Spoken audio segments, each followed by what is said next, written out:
చిత్తూరు జిల్లాలో ఘోర రోడ్డు ప్రమాదం సంభవించింది. మొగలి ఘాట్ రోడ్లో ఓ బస్సు బీభత్సం సృష్టించింది. 2 లారీలను బస్సు ఢీకొనడంతో ఈ ప్రమాదం జరిగింది. ఈ ప్రమాదంలో 8 మంది మృతి చెందగా 40 మందికి గాయాలయ్యాయి.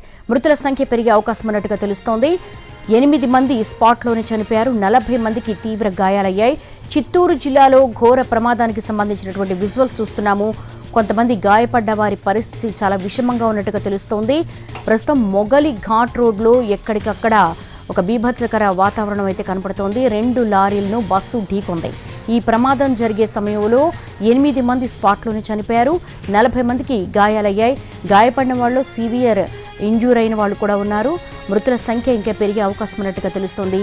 ఎన్టీవీ స్క్రీన్ మీద మనం చూస్తున్నాము లారీలు బస్సును ఢీకొన్న ఘటనకు సంబంధించినటువంటి దృశ్యాలు. 8 మంది స్పాట్లోనే చనిపోయారు. 40 మందికి తీవ్ర గాయాలయ్యాయి. చిత్తూరు జిల్లాలో ఘోర రోడ్డు ప్రమాదం సంభవించింది. దీనికి సంబంధించి డీటెయిల్స్ మా ప్రతినిధి కార్తీక్ అడిగి తెలుసుకుందాం. కార్తీక్, అసలు ఈ ప్రమాదానికి గల కారణాలేంటి? ఎంతమంది సివియర్ ఇంజూర్స్ ఉన్నారు?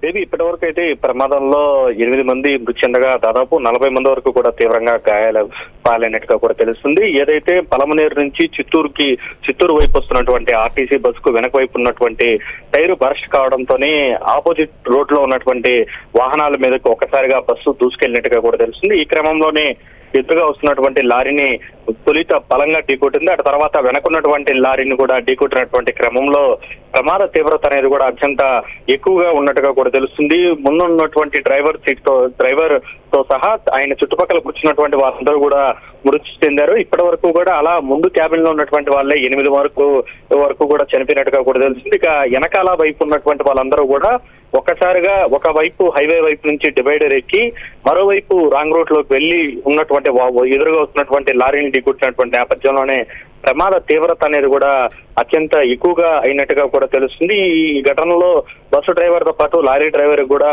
తీవ్ర గాయాలైనట్టుగా కూడా తెలుస్తుంది. ఇప్పటికే చనిపోయినటువంటి వారి మృతదేహాలను తీయడానికి సహాయ చర్యలు అయితే ముమ్మరం చేశారు. గాయపడినటువంటి వారందరినీ కూడా ఇటు చిత్తూరు, పలమనేరు ప్రభుత్వ ఆసుపత్రులకు కూడా తరలిస్తున్నటువంటి పరిస్థితి.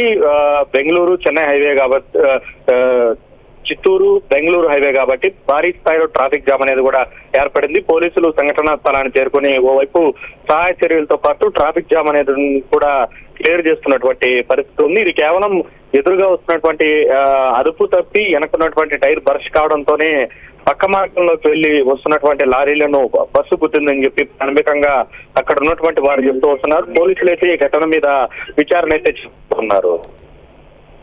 తీవ్రంగా గాయపడ్డ వారి పరిస్థితి ఏ విధంగా ఉంది? ఏ హాస్పిటల్కు షిఫ్ట్ చేశారు?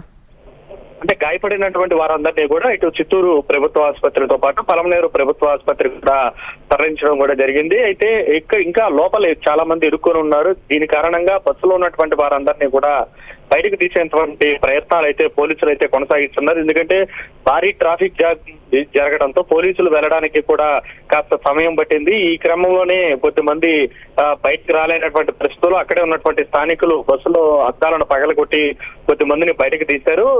ఒకటిన అంబులెన్స్ లో చిత్తూరు ప్రభుత్వ ఆసుపత్రికి, ఇటు పలమనేరు ప్రభుత్వ ఆసుపత్రి కూడా మరికొద్ది మందిని తరలించినట్టుగా కూడా తెలుస్తోంది. మనకి ఎన్టీవీ స్క్రీన్ మీద ప్రమాద తీవ్రత తెలుస్తోంది. అసలు ఈ మొగిలి ఘాట్ రోడ్ పరిస్థితి ఏ విధంగా ఉంటుంది? తరచూ ఇలాంటి ప్రమాదాలు జరుగుతూ ఉంటాయా? అంటే ఖచ్చితంగా దేవి, ప్రమాదాలకు అడ్డగా కూడా ఈ యొక్క మొగిలి ఘాట్ రోడ్ అనేది చెప్పుకోవాలి. ఎక్కువగా కూడా ఇటు ఏదైతే నిన్న జరిగినటువంటి ప్రమాదం కావచ్చు, పాకరాపేట ఘాట్ రోడ్ కావచ్చు, మొగిలి ఘాట్ రోడ్ కావచ్చు, ఎప్పుడు కూడా ప్రమాదాలకు నిలయంగా ఉంటాయి. ఈ యొక్క ఘాట్ రోడ్ మొత్తం కూడా అప్ అండ్ డౌన్స్ లో ఉన్నటువంటి నేపథ్యంలో డౌన్ అయ్యేటువంటి క్రమంలోనే ఈ యొక్క యాక్సిడెంట్స్ అనేది కూడా ఎక్కువగా జరుగుతుంటాయి. ఇప్పుడు కూడా ఈ బస్సు కూడా ఏదైతే పలమనేరు నుంచి చిత్తూరు వైపు డౌన్ అవుతూ ఉంది. ఈ క్రమంలోనే అదుపు తప్పి టైర్ బర్స్ట్ కావడంతో ఒక్కసారిగా పక్కనే ఉన్నటువంటి డౌన్ లో ఎదురుగా వస్తున్నటువంటి వాహనాల మీదకు దూసుకెళ్లినటువంటి పరిస్థితి. అదృష్టం కొద్దీ వెనకాల చాలా కార్లు వస్తున్నాయి. వెంటనే అక్కడ సకాలంలో లారీని గుద్దినటువంటి ఆగిపోయినటువంటి పరిస్థితి, లేకపోతే వెనకున్నటువంటి వాహనాలన్నింటినీ కూడా గుద్దుకుంటూ కొన్ని కిలోమీటర్లు వెళ్ళిపోవాల్సినటువంటి పరిస్థితి ఏర్పడేది.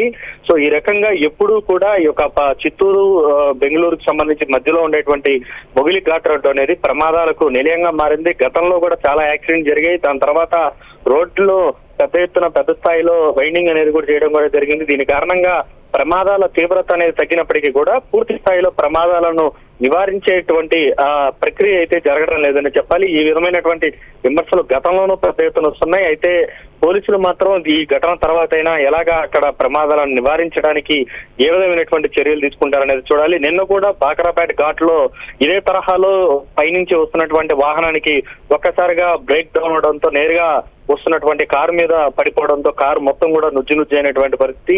నిన్న కూడా ఘటనలో 3 చనిపోవడం కూడా జరిగింది. ఎక్కువగా ఈ ఘాట్ రోడ్ లో ఉన్న ప్రమాదాలకు నిలయంగా మరే ఇటు చిత్తూరుకి సంబంధించి కావచ్చు, ఇటు పీలేరుకి వెళ్లేటువంటి మార్గంలో ఉన్నటువంటి బాకరాపేట కావచ్చు, ఈ 2 ఘాట్ రోడ్లకు సంబంధించి సమగ్రమైనటువంటి నివేదిక ఇవ్వాలని చెప్పి గతంలోనూ అధికారులు పలుమార్లు చెప్పడం కూడా జరిగింది. అయినప్పటికీ మాత్రం రవాణా శాఖ అధికారుల ముద్దనిద్రే ఈ యొక్క ప్రజల ప్రాణాలను తీస్తుందని చెప్పుకోవాలి. అంటే సుమారు బస్సులో ఎంతమంది ప్రయాణిస్తున్నారు? వాళ్ళ సంబంధికులకి ఏమైనా సమాచారం ఇచ్చారా?